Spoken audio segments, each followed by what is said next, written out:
Halo semuanya, per Agustus 2024 kemarin, total utang pemerintah kita, Indonesia, udah mencapai 8.461,93 triliun rupiah.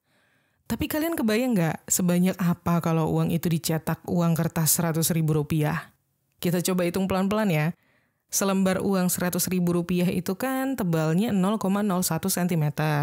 Maka 100 lembar uang 100 ribu atau sama dengan 10 juta yang disebut satu gepok, tebalnya atau tingginya baru 1 cm.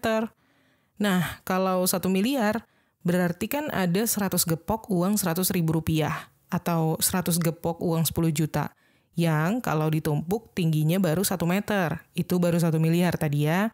Nah, artinya kalau kita mau dapat angka 8.400 triliun, maka kita butuh 8.400.000 kali tumpukan uang 1 miliar rupiah. Sehingga ketinggiannya jadi 8,4 juta meter atau 8.400 kilometer. Ini hampir sedalam palung terdalam ke-9 di dunia guys. Namanya palung Sandwich Selatan di Samudra Atlantik. Palung ini kedalamannya sekitar 8,42 kilometer.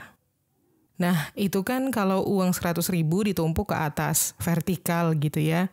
Gimana kalau diukur berdasarkan luasnya? Untungnya nih, Partai Gerindra udah pernah bikin hitung-hitungan yang mirip. Jadi kita bisa lebih mudah ngebayanginnya. Di tahun 2018 lalu, akun partainya Presiden baru kita, Prabowo Subianto, ini pernah nge-tweet bahwa utang negara sebesar 4.200 triliun rupiah, which is utang pemerintah pada saat itu, kalau dalam pecahan uang 1.000 rupiah aja, bisa menutupi permukaan seluas lebih dari 412.000 km persegi, atau hampir seluas Pulau Sumatera. Nah, karena sekarang di tahun 2024, utang negara jumlahnya kan udah 8.400 triliun alias 2 kali lipat ya dibanding yang pernah dihitung sama Partai Gerindra di 6 tahun yang lalu. Jadi kita tinggal kaliin 2 aja nih.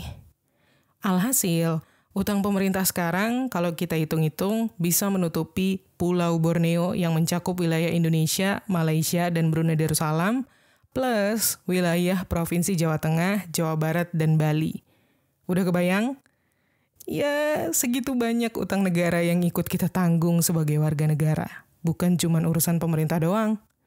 Dampaknya bisa langsung kena ke kehidupan sehari-hari kita, dari pemungutan pajak, harga barang naik, sampai nggak tersedianya fasilitas kesehatan dan pendidikan yang memadai. Nah, di video kali ini, kita bakal bongkar abis gimana sih utang negara yang membengkak bisa memengaruhi kehidupan kita sebagai warga negara. Let's go, kita bahas. Kita mulai dari dampak utang negara terhadap finansial masyarakat dulu ya. Di aspek finansial ini, seenggaknya ada 3 hal yang berdampak ke kita. Yang pertama itu tentang beban pajak yang meningkat. Semakin besar utang pemerintah, semakin besar juga kewajiban mereka untuk membayar bunga dan cicilan pokoknya.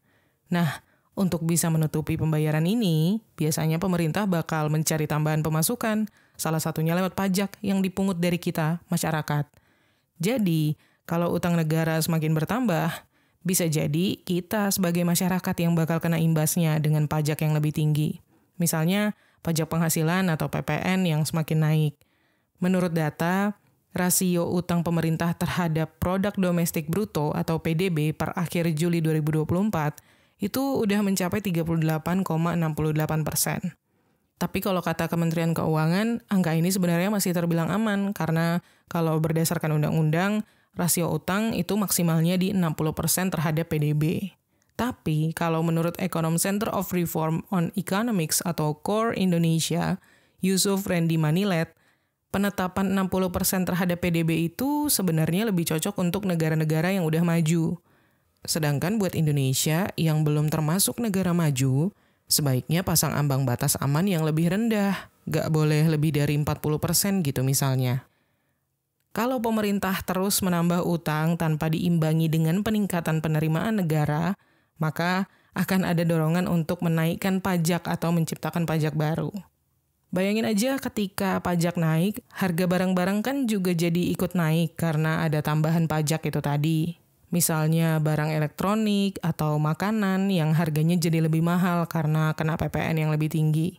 Pada akhirnya, siapa yang paling ngerasa berat? Ya kita-kita juga sebagai konsumen.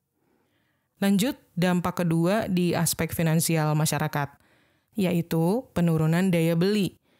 Utang pemerintah yang besar bisa bikin inflasi naik yang akhirnya membuat daya beli masyarakat menurun. Karena di saat pemerintah terlalu banyak utang, seringkali kan mereka harus mencetak uang untuk menutupi defisit.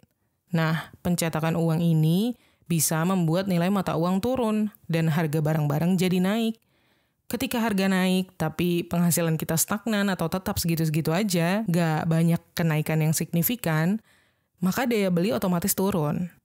Ini artinya tekanan pada daya beli masyarakat, apalagi untuk kelas menengah dan kelas bawah yang penghasilannya tetap tapi kebutuhan hidup semakin mahal.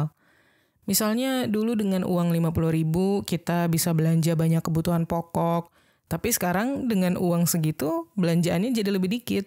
Harga beras, minyak, gula, dan lain-lain terus naik dan membuat kita jadi harus lebih hati-hati dalam belanja. Next, dampak ketiga di aspek finansial, ketergantungan pada investasi asing. Karena utang negara yang semakin besar, pemerintah seringkali menarik lebih banyak investasi asing untuk menutupi defisit anggaran. Tapi masalahnya, ketergantungan yang terlalu tinggi pada investor luar negeri ini bisa bikin ekonomi negara jadi kurang stabil. Kalau sewaktu-waktu investor asing menarik dananya karena udah nggak percaya lagi sama kondisi ekonomi kita, bisa-bisa ekonomi kita jadi goyah. Bayangin deh kalau ada investor besar dari luar negeri yang menarik dananya dari Indonesia. Ini bisa bikin rupiah anjlok dan harga-harga barang impor jadi semakin mahal.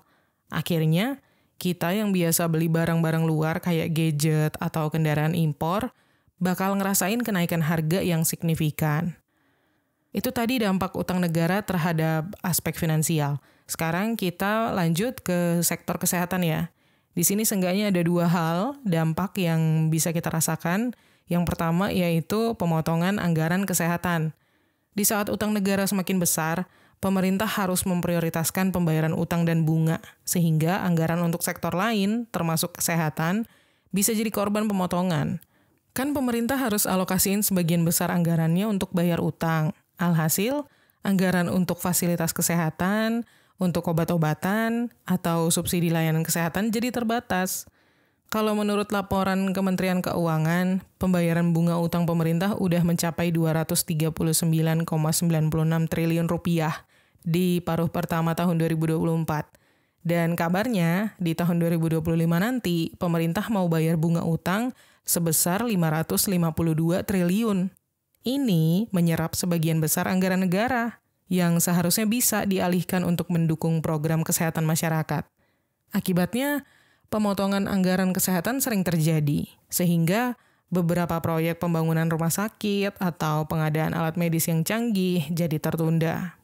Di beberapa daerah terpencil di Indonesia, masih banyak kan masyarakat yang sulit mengakses layanan kesehatan yang layak karena minimnya fasilitas kesehatan, kayak misalnya ada rumah sakit yang kekurangan alat medis dan obat-obatan, atau tenaga medis yang terbatas karena anggarannya lebih dulu habis untuk bayar hal lain termasuk buat bayar cicilan utang negara. Lalu dampak yang kedua di sektor kesehatan yaitu adalah terbatasnya program kesehatan masyarakat. Banyak utang itu berarti lebih sedikit dana untuk membiayai program kesehatan yang esensial bagi masyarakat, bagi kita. Program kesehatan kayak misalnya imunisasi gratis, penyuluhan kesehatan, atau subsidi obat untuk masyarakat miskin, itu semua bisa terganggu atau bahkan dihentikan karena keterbatasan anggaran.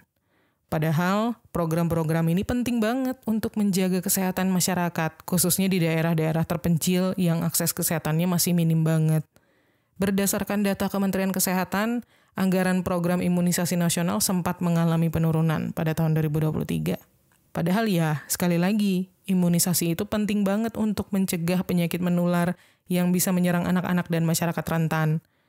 Misalnya, program imunisasi gratis buat anak-anak di beberapa daerah jadi tertunda atau terhenti karena pemerintah nggak punya cukup anggaran. Akibatnya, angka penyakit yang seharusnya bisa dicegah malah meningkat lagi. Masyarakat yang seharusnya dapat akses pengobatan murah atau gratis, jadi harus bayar lebih mahal untuk layanan kesehatan. Lanjut, dampak utang negara terhadap kualitas pendidikan kita. Yang pertama itu adalah pengurangan anggaran pendidikan, guys. Ketika utang negara semakin menumpuk, pemerintah seringkali harus melakukan penghematan, termasuk di sektor pendidikan juga. Alokasi dana yang seharusnya buat pembangunan sekolah, buat beasiswa, atau buat fasilitas pendidikan lainnya, terpaksa dipotong karena anggaran banyak yang tersedot untuk kebutuhan lain yang lebih mendesak, termasuk bayar cicilan utang. Padahal, pendidikan yang berkualitas itu kan penting banget buat masa depan generasi muda dan pembangunan negara. Meskipun ya memang anggaran pendidikan tetap 20% dari total anggaran negara, tapi ruang fiskal buat sektor pendidikan jadi semakin sempit karena ada beban utang yang terus membengkak. Ini berarti meskipun persentasenya tetap, nominal dananya nggak sebesar yang diharapkan karena harus bersaing dengan sektor lain yang lebih mendesak, kayak pembayaran utang itu tadi. Sebagai contoh deh, di banyak daerah terpencil di Indonesia, sekolah-sekolah masih kekurangan fasilitas belajar yang memadai. Banyak gedung sekolah yang udah tua dan udah rusak, tapi nggak bisa segera direnovasi karena dananya udah habis buat yang lain atau dananya emang nggak cukup. Akhirnya apa? Murid-murid jadi harus belajar di kondisi yang jauh dari ideal, kayak atap yang bocor atau bangku yang rusak. Bahkan nggak cuman fasilitas sekolahnya aja, gaji guru juga butuh perhatian khusus kan? Dan itu semua bergantung pada besarnya anggaran pendidikan kita. Lalu dampak kedua di aspek pendidikan ini yaitu kurangnya investasi dalam pengembangan SDM. Salah satu dampak lain dari utang negara itu adalah pemerintah jadi kurang fokus dalam investasi untuk pengembangan sumber daya manusia atau SDM. Padahal pengembangan SDM itu penting banget, misalnya lewat program pelatihan guru, beasiswa, atau pengembangan keterampilan untuk siswa. Kalau utang negara besar, alokasi dana buat investasi di SDM kan juga jadi berkurang ya mau nggak mau. Dan efeknya bisa dirasain jangka panjang. Kualitas pendidikan dan keterampilan kerja generasi muda jadi nggak maksimal. Berdasarkan laporan Bank Dunia, Indonesia masih menghadapi tantangan besar dalam hal pengembangan SDM. Dan salah satu faktornya adalah keterbatasan anggaran. Kurangnya investasi ini membuat kualitas pengajaran dan infrastruktur pendidikan kita jadi tertinggal dibanding negara tetangga kayak Singapura atau Malaysia yang lebih agresif dalam mendanai sektor pendidikan mereka. Bayangin aja deh kalau guru-guru nggak dapat pelatihan tambahan yang up to date tentang cara mengajar di era digital. Akhirnya, banyak siswa di Indonesia yang ketinggalan teknologi dan metode belajar yang lebih modern. Sedangkan kalau kita lihat di negara lain, siswa-siswanya udah terbiasa dengan sistem pembelajaran yang berbasis teknologi. Sementara di sini, kita masih struggling dengan materi-materi konvensional yang kurang relevan dengan kebutuhan zaman. Next, dampak utang negara terhadap pembangunan infrastruktur. Dampak yang pertama di aspek ini adalah proyek infrastruktur jadi tertunda. Ketika utang negara semakin besar, salah satu dampaknya adalah proyek infrastruktur yang penting untuk pembangunan negara bisa jadi tertunda.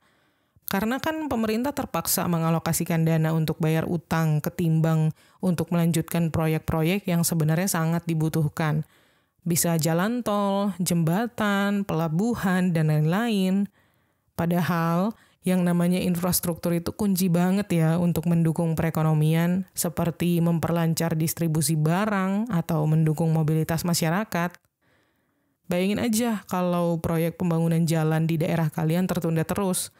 Akibatnya, jalan jadi tetap rusak atau akses ke kota besar jadi terhambat.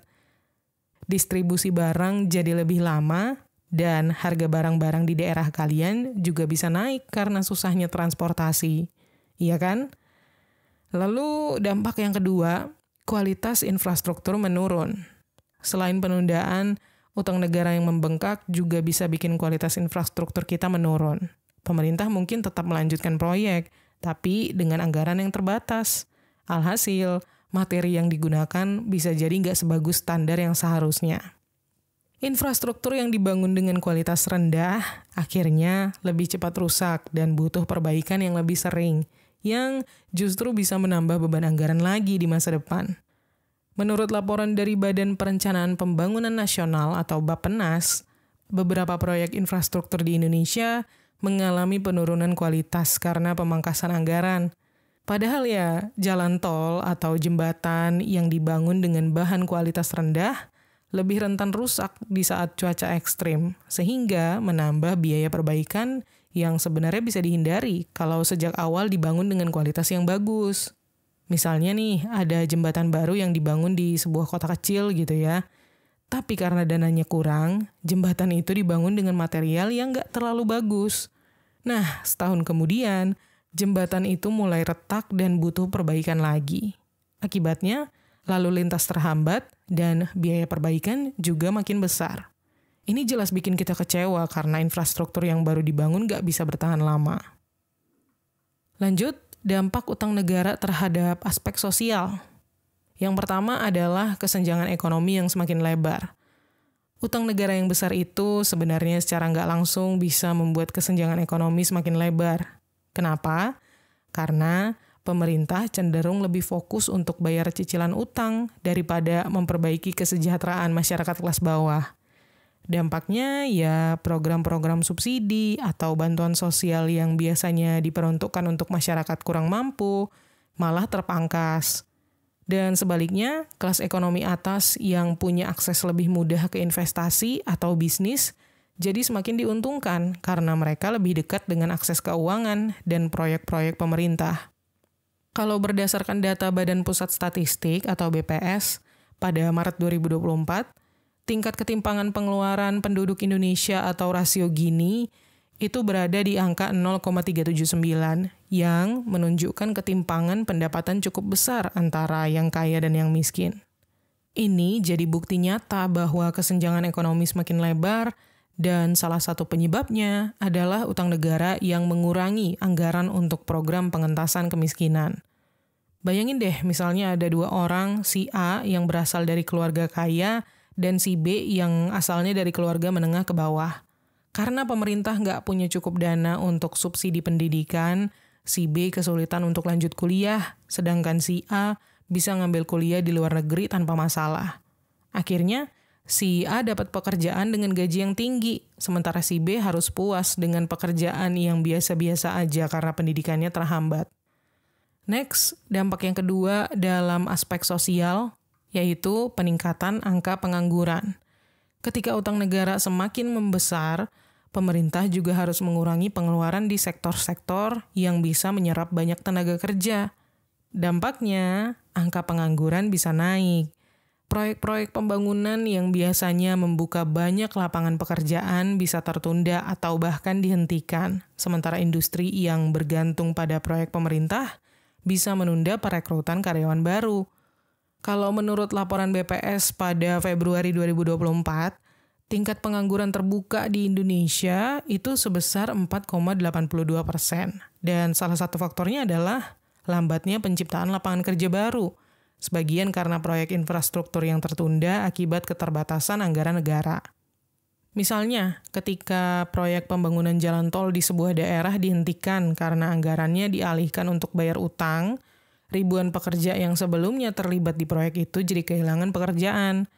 Mereka akhirnya mau nggak mau jadi pengangguran dan harus bersaing lagi untuk mencari pekerjaan di sektor lain yang juga udah penuh sama tenaga kerja. Next, dampak utang negara terhadap keamanan dan stabilitas nasional. Yang pertama, yaitu ketergantungan pada negara kreditur. Ketika utang pemerintah semakin menumpuk, Indonesia jadi semakin bergantung pada negara-negara yang memberikan pinjaman. Artinya, keputusan-keputusan strategis yang diambil pemerintah seringkali harus memperhitungkan kepentingan negara kreditur. Ini bisa memengaruhi kedaulatan nasional karena pemerintah kan harus mengikuti syarat-syarat tertentu yang diajukan oleh pemberi pinjaman. Ketergantungan ini berpotensi membuat kebijakan domestik jadi lebih berat sebelah dan nggak sepenuhnya berpihak pada kepentingan rakyat. Salah satu contoh nyatanya adalah keterlibatan Indonesia dalam proyek infrastruktur besar yang dibiayai dengan pinjaman dari negara kayak China. Beberapa pakar keuangan bahkan udah memperingatkan bahwa semakin banyak utang yang diberikan oleh negara seperti China, semakin besar juga pengaruh negara tersebut dalam kebijakan ekonomi dan politik dalam negeri. Pinjaman besar dari negara kreditur bisa menimbulkan ketergantungan yang berisiko mengurangi kedaulatan Indonesia dalam mengambil keputusan penting. Misalnya, Proyek infrastruktur kayak kereta cepat Jakarta-Bandung yang dibiayai dari pinjaman luar negeri. Kalau proyek ini terus merugi, pemerintah terpaksa harus merogoh kocek lebih dalam untuk membayar utang, bahkan mungkin harus memprioritaskan kepentingan negara kreditur dibanding kepentingan kita sendiri atau kepentingan domestik, seperti misalnya pembangunan daerah atau kesejahteraan rakyat. Lalu dampak yang kedua dalam hal keamanan dan stabilitas nasional, yaitu potensi krisis ekonomi. Utang negara yang nggak dikelola dengan baik bisa memicu krisis ekonomi. Ketika utang menumpuk dan kemampuan bayar semakin rendah, ada kemungkinan besar negara akan menghadapi default atau gagal bayar yang bisa membuat kepercayaan investor dan masyarakat terhadap perekonomian menurun. Krisis ekonomi ini bisa memicu inflasi tinggi, pengangguran, dan kesulitan ekonomi yang meluas. Kita ambil contoh deh, kayak krisis ekonomi yang dialami oleh Yunani pada tahun 2010-an, di mana pada saat itu Yunani terlilit utang luar negeri yang sangat besar. Akibatnya apa? Yunani terpaksa meminta bantuan dari Uni Eropa dan International Monetary Fund atau IMF, dan kondisi ekonomi serta stabilitas sosialnya terguncang. Peningkatan angka pengangguran dan penurunan layanan publik jadi bukti nyata dampak buruk dari utang yang nggak terkendali. Bayangin deh kalau negara kita, Indonesia, nggak bisa bayar utang tepat waktu, itu kan sama aja kalau kita lagi telat bayar cicilan utang. Dampaknya, reputasi kita jadi rusak, orang-orang atau bank jadi nggak percaya lagi buat ngasih pinjaman ke kita, dan kita bakal kesulitan untuk mencari bantuan finansial di masa depan. Dan bedanya kalau ini terjadi dalam skala negara, efeknya lebih luas, berpotensi memicu ekonomi yang berdampak ke semua lapisan masyarakat, mulai dari harga barang yang naik, perusahaan bangkrut, sampai pengangguran yang meningkat. Lanjut, sekarang kita bahas dampak utang negara terhadap stabilitas politik ya. Yang pertama itu adalah ketidakstabilan pemerintahan akibat ketidakpuasan publik. Kalau utang negara semakin besar, masyarakat bisa mulai merasa nggak puas dengan kinerja pemerintah. Kenapa? Karena utang yang seharusnya bisa dipakai untuk membangun negara dan meningkatkan kesejahteraan rakyat kan malah jadi habis buat bayar utang. Karena akibatnya layanan publik jadi nggak maksimal dan kita sebagai masyarakat mulai kehilangan kepercayaan. Kondisi ini bisa bikin pemerintahan jadi nggak stabil karena muncul protes atau demonstrasi dari masyarakat yang bisa semakin sering terjadi. Ada sebuah penelitian dari Harvard Kennedy School yang menunjukkan bahwa beban utang yang terlalu besar seringkali memicu ketidakpuasan publik, terutama ketika layanan sosial seperti kesehatan, pendidikan, dan infrastruktur terabaikan. Ketidakpuasan ini kemudian bisa memicu krisis politik dengan pergantian pemerintahan yang lebih sering atau kebijakan yang tidak konsisten. Misalnya deh, di beberapa negara yang ekonominya terguncang karena utang besar, kayak Argentina atau Yunani, sering banget terjadi demo besar-besaran dari masyarakat yang kecewa. Mereka protes karena harga kebutuhan pokok melonjak, subsidi dipotong, dan pengangguran semakin tinggi. Di Indonesia juga terjadi hal yang sama kan? Akibatnya, pemerintah sering menghadapi tekanan politik yang berat dan kondisi politik pun jadi nggak stabil. Lalu dampak yang kedua di aspek stabilitas politik yaitu kebijakan populis yang tidak berkelanjutan. Saat utang negara semakin membengkak, ada kalanya pemerintah mulai menerapkan kebijakan populis yang kelihatannya menguntungkan masyarakat, tapi sebenarnya nggak berkelanjutan dalam jangka panjang. Kebijakan populis ini seringkali diambil untuk meredam protes atau menjaga popularitas pemerintah, tapi nggak jarang justru menambah beban utang atau mengorbankan anggaran negara di masa depan. Contoh yang paling nyata adalah kebijakan subsidi besar-besaran untuk bahan bakar atau barang-barang pokok. Kebijakan seperti ini mungkin membuat kita, masyarakat, senang dalam waktu singkat karena harga barang-barang jadi lebih murah. Tapi di balik layar, pemerintah harus terus berutang untuk menutupi biaya subsidi. Dan dalam jangka panjang, ini bikin kondisi keuangan negara semakin berat dan bisa berujung pada krisis ekonomi. Ekonom senior dari Institute for Development of Economics and Finance atau INDEF, Didik J. Rahbini, pernah bilang bahwa kebijakan populis seringkali hanya mementingkan pencitraan, tanpa mempertimbangkan dampak jangka panjang terhadap perekonomian negara. Ini justru bisa memperparah beban utang dan memperlambat pemulihan ekonomi. Bayangin ini kayak kalian punya temen yang selalu ngasih traktiran, sering banget, supaya tetap dianggap baik, dianggap mampu sama kalian dan teman-teman kalian. Tapi di balik itu, dia sebenarnya ngutang sana-sini buat nutupin biaya traktiran. Akhirnya, setelah sekian lama, utangnya semakin menumpuk dan dia nggak bisa bayar. Popularitasnya mungkin sementara naik, tapi dia bakal jatuh lebih dalam karena keputusan keuangan yang nggak bijak. Hal yang sama bisa terjadi di level negara kalau kebijakan populis terus dilakukan tanpa perhitungan matang. Jadi, itulah beberapa dampak serius yang muncul dari utang negara terhadap stabilitas ekonomi, stabilitas politik, bahkan finansial kita.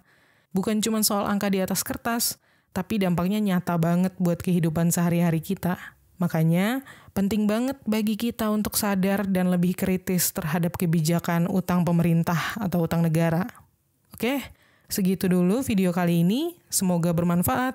Dan terima kasih ya udah nonton. Klik tombol like dan subscribe kalau kalian suka video ini. Dan sampai ketemu lagi di tips menuju kekayaan berikutnya.